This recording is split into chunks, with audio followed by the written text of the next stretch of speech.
quelques années que je travaille sur le matériau des contes, parce que je trouve que c'est particulièrement riche, passionnant et même inépuisable. Et en fait, je m'intéresse aussi surtout aux versions orales. C'est-à-dire que tout le monde connaît les versions écrites, qui ont été écrites par Perrault et puis par les frères Grimm.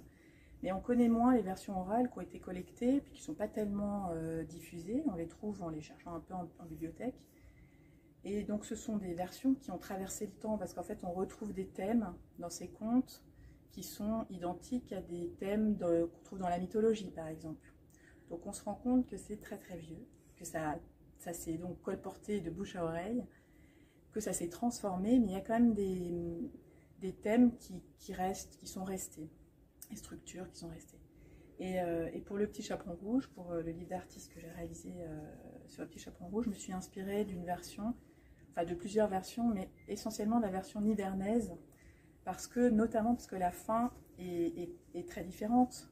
Le Petit Chaperon Rouge arrive à s'enfuir, donc elle n'est pas mangée par le loup. Elle s'enfuit, et donc je trouve que ça change complètement la perspective sur ce conte et sur cette fille, qui n'est d'ailleurs pas une petite fille, mais une jeune fille dans les contes oraux. Ces contes-là d'ailleurs étaient plutôt à destination des adultes, enfin autant des adultes que des enfants qui étaient là, mais c'est pas particulièrement pour les enfants. Et disons qu'on ne se demande pas ce qu'elle fait là, ce qu'elle a fait, pourquoi elle se promène dans les bois, pourquoi elle rentre dans le lit du loup, etc.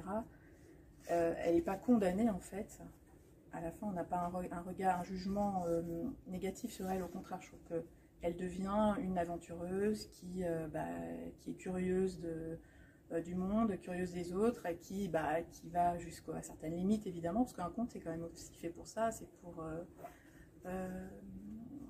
mettre en garde, en fait, des dangers qu'il peut y avoir, mais pas forcément, voilà. Donc je trouve que le message est très différent.